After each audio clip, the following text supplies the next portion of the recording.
जय श्री कृष्ण दोस्तों આપણે સોમનાથ દાદાના દર્શને ગયા છીએ। એનો આ પાર્ટ 2 બ્લોગ છે। તો અહીં તમે જોઈ શકો છો સોમનાથના દર્શન કરી અને પછી આપણે જઈ રહ્યા છીએ ભાલકા, અને ભાલકા રોડ ઉપર બહુ બધી બોટો પડી છે અને ખૂબ જ વાસ આવે છે મચ્છીની। અને દોસ્તો આપણે સવારે સોમનાથ મહાદેવના દર્શન કર્યા પછી આપણે ત્રિવેણી સંગમ ગયા અને હવે આપણે ભાલકા તીર્થ જવાનો છે। અને ભાલકા તીર્થનો ઇતિહાસ તો લગભગ બધાને ખબર જ છે, આપણે કહેવાની જરૂર નથી હોતી। तो पण आपणे बतावी दઈએ कि भालका तीर्थ एटले कि भगवान श्री कृष्णना अंत समयनी कथा साथे जोड़ायेलुं छे आ मंदिर। तो आपणे फाइनली भालका पहोंची गया छे अने सामे जोई शको छो भालका मंदिर छे अने बाजुमां ज मोटुं एक शिवलिंग छे। तो शिवलिंगना दर्शन तो अमे नथी गया, बाजुमां ज मोटुं साइडमां मंदिरथी साइडमां शिवलिंग आवेलुं छे। जो सामे तमे जोई शको छो आ मोटुं बधुं शिवलिंग छे। त्यां आपणे जવાનો टाइम नथी એટલે ત્યાં નથી જતા, सीधा ज આપણે મંદિરમાં દર્શન કરવા માટે જઈએ છીએ। અને બહુ જ વિશાળ જગ્યા મંદિર આવેલું છે અને આજુબાજુ નાના મોટા પણ મંદિરો છે। તો ફાઇનલી આપણે મંદિરમાં પહોંચી ગયા છે। તો ચાલો હવે આપણે શ્રી કૃષ્ણ ભગવાનના દર્શન પહેલાં તો કરી લઈએ।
तो અહીં જોઈ શકો છો દોસ્તો એકદમ વિશાળ સરસ મજાનું મંદિર છે અને મંદિરમાં શ્રી કૃષ્ણ ભગવાનની પ્રતિમા છે અને સાઈડમાં જે ઝારા નામનો વ્હીલ હતો જેને શ્રી કૃષ્ણ ભગવાનના પગમાં તીર માર્યું હતું હરણ સમજીને, એની સાઈડમાં જે પ્રતિમા છે તે એમની પ્રતિમા છે।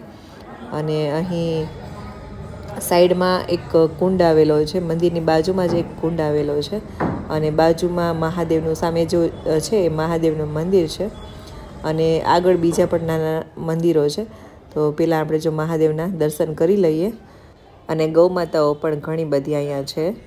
તો પહેલાં આપણે જો મહાદેવનું મંદિર છે ત્યાં આપણે મહાદેવના દર્શન કરી લઈએ। પ્રગટેશ્વર મહાદેવનું મંદિર છે તો મહાદેવના દર્શન આપણે કરી લઈએ। દોસ્તો જ્યારે દ્વાપર યુગનો અંત થવાનો હતો ત્યારે શ્રી કૃષ્ણ ભગવાન આ ભૂમિમાં આવ્યા હતા અને કહેવામાં આવે છે કે પીપળાના ઝાડ નીચે બેઠા હતા અને આ ભીલ નામના શિકારીએ જ્યારે હરણ સમજીને ભગવાનના પગમાં તીર માર્યું હતું અને એમાં ભગવાનના અંતિમ શ્વાસ છૂટ્યા હતા। એ બધું કથામાં લગભગ બતાવે જ છે, પણ આ બધી સ્ટોરી છે એની। અને બાજુમાં જો તમે થોડુંક આગળ જતા બીજું પણ મહાદેવનું મંદિર છે અને નાનો એવો અહીંયા કુંડ છે ને આ કુંડમાં ખબર નહીં બહુ વાસ આવે છે, કેટલું જૂનું પાણી હશે ખબર નથી, પણ અહીં માછલા અને કાચબા અને અંદર કુંડમાં છે અને થોડુંક પાણી પણ સાફ નથી, બહુ જૂનું પાણી હશે એટલા માટે। અને સામે જો બીજું પણ મહાદેવનું મંદિર છે અને કૃષ્ણ ભગવાનનું મંદિર છે અને તમે અહીં જોઈ શકો છો બહુ જ જૂનું આ પીપળાનું વૃક્ષ છે, બહુ જૂનું લાગે છે મને। અને પીપળાના ઝાડ નીચે શિવલિંગ પણ નાનું અમથું મૂકેલું છે અને ત્યાં બધા જળ ચડાવે છે। અને મને ખબર નથી કે આ જ પીપળાનું ઝાડ છે જ્યાં ભગવાનના અંતિમ શ્વાસ છૂટ્યા હતા કે પછી બીજું હશે ખબર નથી, પણ આ પીપળાનું ઝાડ છે ને બહુ જ જૂનું લાગે છે। અને પીપળાના વૃક્ષની બાજુમાં બે નાના મંદિર પણ આવેલા છે, એક છે ગણપતિ બાપાનું મંદિર ને એક છે હનુમાનજી મહારાજનું મંદિર। તો જો અહીંયા ગણપતિ બાપાનું મંદિર છે અને જો સામે છે ને એ હનુમાનજી દાદાનું મંદિર છે। તો અહીં આપણે ગણપતિ દાદાના અને હનુમાન દાદાના દર્શન કરી લીધા છે। અને અહીં જો દોસ્તો ગાય માતાઓ પણ ઘણી બધી છે અને અલગ અલગ જગ્યા ઉપર ફરે છે. મંદિરની આજુબાજુ ઘણી બધી છે ને સામે પણ ઘણી બધી ઘાસ ચરે છે. તો આ છે આપણું ભાલકા તીર્થધામ, જ્યાં ભગવાનના અંતિમ શ્વાસ છૂટ્યા હતા તે ભૂમિ. તો ફાઇનલી ખૂબ જ સરસ આપણા દર્શન આપણે કરી લીધા છે. અને અમારા સાહેબને ધૈર્ય તો ખબર નહીં ક્યાં હવે ગયા છે, એને અમારે હવે ગોતવાના છે. અને જો અહીં નાનું અમથું કુંડ પણ આવેલો છે. હવે આ કુંડનું નામ શું છે તો મને કંઈ ખબર નથી, પણ મંદિરની એક્ઝેક્ટ બાજુમાં જ આ કુંડ છે. તો અહીં સરસ મજાના દર્શન પણ થઈ ગયા છે. અને હવે અમારા ધૈર્ય અને સાહેબ આગળ બેઠા છે, ત્યાં આપણે જવાનું છે. આ બંને જણા જો ક્યારના દર્શન કરીને બેઠા છે, પણ આપણે તો દર્શન એકદમ નિરાતે હોય કરવાના. અને અમારો ભાઈ થોડો થાકી ગયો હોય ને એવું લાગે છે. તો સરસ મજાના દર્શન કરી અને અહીં અમે 2 જણા બેઠા છીએ દોસ્તો. અને કહેવામાં આવે છે કે દોસ્તો અહીં દર્શન કરવાથી મોક્ષ અને શાંતિ મળે છે. તો મોક્ષની તો ખબર નથી મને, પણ શાંતિ ખૂબ જ મળે છે. કેમ કે હું અત્યારે અનુભવી રહી છું કે એકદમ સરસ મજાનું વાતાવરણ છે અને એકદમ શાંતિનો અનુભવ થાય છે. તો અહીં અમે મંદિરથી થોડે દૂર બેઠા છીએ અને શાંતિનો અનુભવ લઈએ છીએ અમે 2 જણા. અને કહેતા હોય છે કે અહીંના દર્શન કરવાથી મોક્ષ પ્રાપ્ત થાય છે. મોક્ષ તો હવે આપણે મળે કે ના મળે, પણ શાંતિ જરૂર મળી રહી છે અત્યારે તો. અને મંદિરની આજુબાજુ બહુ જ મોટી જગ્યા છે અને ઘણી બધી ગાયો પણ અહીં છે. તમે જોઈ શકો છો કેવડું મોટી જગ્યામાં આ મંદિર આવેલું છે. અને આ બધી જ મંદિરની જગ્યા છે. અને જો અહીં ગૌ માતાઓ પણ ઘાસ ચરી અને હવે આગળ જાય છે. અને ખરેખર દોસ્તો અહીં આ જગ્યા ઉપર આવીએ ને એટલે પાછું ઘરે જવાની ઈચ્છા નથી થતી. ખૂબ જ મજા આવે છે. અને શાંતિ અને આધ્યાત્મિક વાતાવરણ હોય ત્યાં આપણે રહેવાની પણ મજા આવે દોસ્તો. અને અત્યારે જો મંદિરમાં છે ને ઘણી બધી બહેનો આવી છે, તે ભજન કીર્તન કરે છે, તમે સાંભળતા જ હશો. અને અહીં ભાલકામાં તો શાયદ બીજું કંઈ હશે કે નહીં મને ખબર નથી, પણ આ ભગવાનનું પ્રાચીન મંદિર હતું અને આ પીપળાનું વૃક્ષ, આ બંનેનું મહત્ત્વ વધારે હતું. અને હવે આપણે ફાઇનલી દર્શન કરી અને હવે આપણે હોટલ તરફ જવાનું છે. કેમ કે થોડાક થાકી ગયા છે એટલે થોડોક આરામ કરશું. ધૈર્ય પણ થાકી ગયો છે જો થોડોક, કેમ કે તડકો પણ આજે ખૂબ જ હતો. તો ફાઇનલી આપણે હવે હોટલ તરફ નીકળી ગયા છીએ અને હોટલે પહોંચી અને થોડો આરામ કરશું. અને પછી આપણે ફરીથી આપણે સોમનાથના દર્શન યાની કે સોમનાથ મંદિર બાજુ જવાનું છે સાંજના. તો જો અહીં આપણે ફાઇનલી હોટલે પહોંચી ગયા છીએ. થોડો આરામ કરી લઈએ ને પછી ફરીથી આપણે મહાદેવના મંદિરે સાંજે આપણે જવાનું છે. તો ફરીથી આપણે હવે સાંજે પાછા મળવાનું છે. તો અત્યારે સાંજ પડી ગઈ છે અને ફૂલ આખો દિવસ બધા અલગ અલગ દર્શને ગયા હતા. સોમનાથ મહાદેવના દર્શન ગયા, પછી ભાલકા ભગવાનના દર્શન કર્યા, કૃષ્ણ ભગવાનના. અને જો આ ભાઈ ધીરી અમારો હવે ભૂખો થયો છે. અત્યારે વાગ્યા છે 8 વાગ્યા છે સાંજના. તો હવે જો પાછા સાડી બાડી કાઢી નાખી છે આપણે અને નોર્મલ કપડામાં આવી ગયા. અને હવે 8 વાગ્યા છે એટલે સોમનાથ મંદિરમાં અત્યારે ઉત્સવ ચાલતો હતો એટલે સાંજનો માહોલ કંઈક સારો છે. શું હતું? સોમનાથ સ્વાભિમાન પર્વ. તું મારો વિડીયો બગાડે છે. તો ચલો હવે એ જમવાય જઈએ છીએ અને પાછી ઈચ્છા છે મંદિરે જવાની.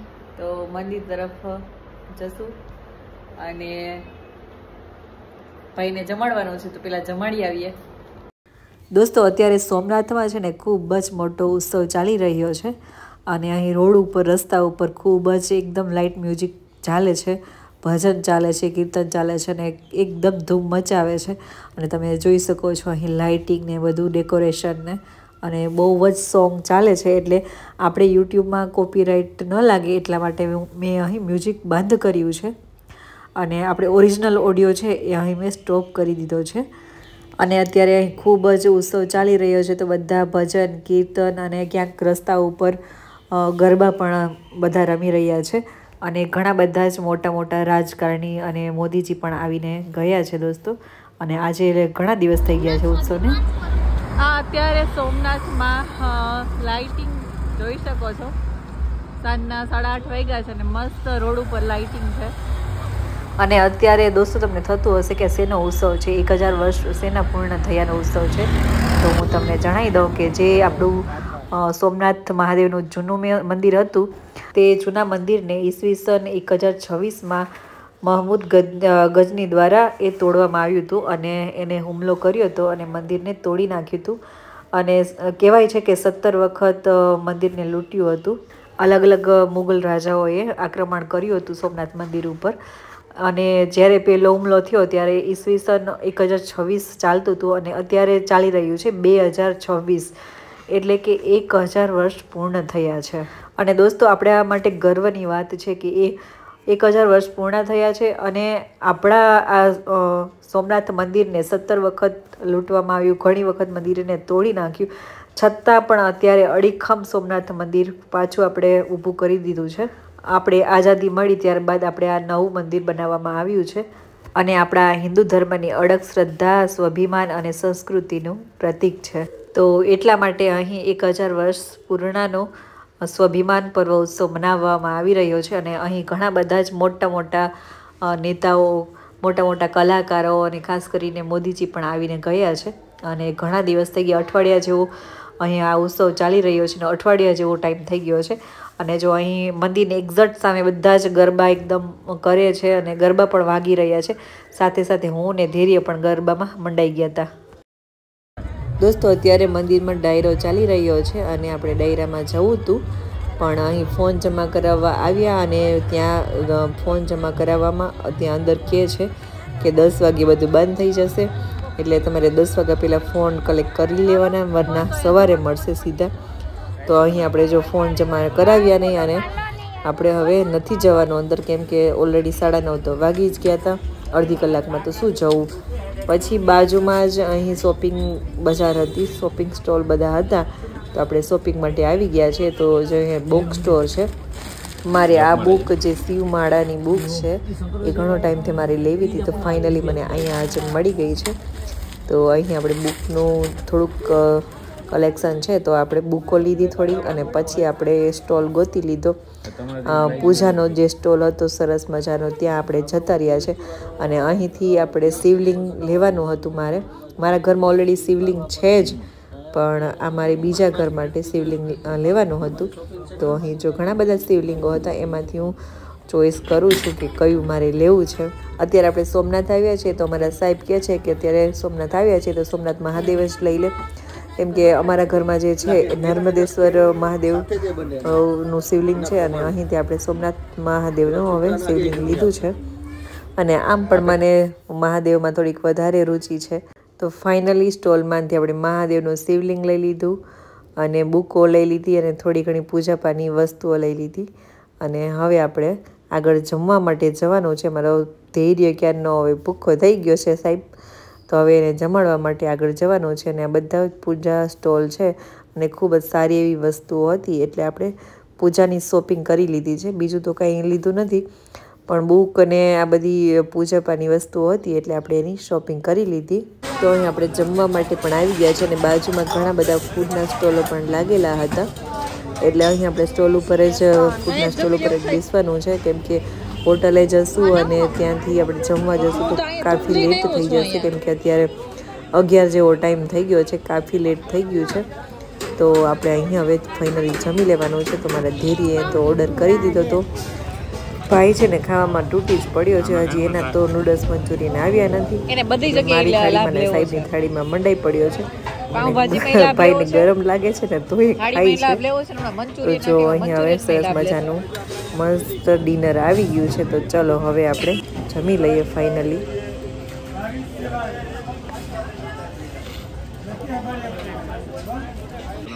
અને ભાઈના છે ને નૂડલ્સ મંચુરિયન પણ આવી ગયા છે ફાઇનલી, તો એ પણ ખાવામાં તૂટી પડ્યો છે. અને નૂડલ્સ મંચુરિયન આ ભાઈને મળે ને એટલે કાંઈ જ ન જોઈએ. તો ભાઈએ નૂડલ્સ મંચુરિયન ઓર્ડર કર્યા હતા, તો આવી ગયા છે અને ગરમ ખૂબ જ છે, તો એ ભાઈ ચમચીથી ખાય છે. અને દોસ્તો અહીંયા ફૂડ સ્ટોલમાં છે ને એટલું ફૂડ ટેસ્ટી છે ને કે ના પૂછો વાત. મંદિરની એક્ઝેક્ટ બાજુમાં જ આ બધા જ ફૂડ સ્ટોલ લાગેલા છે અને અહીં ખરેખર ખૂબ જ મસ્ત મજાનું એકદમ ટેસ્ટફુલ જમવાનું છે. હું સોમનાથમાં આવી છું ત્યારની જ જમું છું બહારનું, તો મેં ઘણી બધી જ હોટલમાં જમી છે, પણ અહીંનો જે ટેસ્ટ છે એ મને ખૂબ જ પસંદ આવ્યો. તો અહીં જો ખૂબ જ બધા હવે જમવામાં તૂટી પડ્યા છે અને જમી કરી અને ફરીથી આપણે હોટલ જવાનું છે.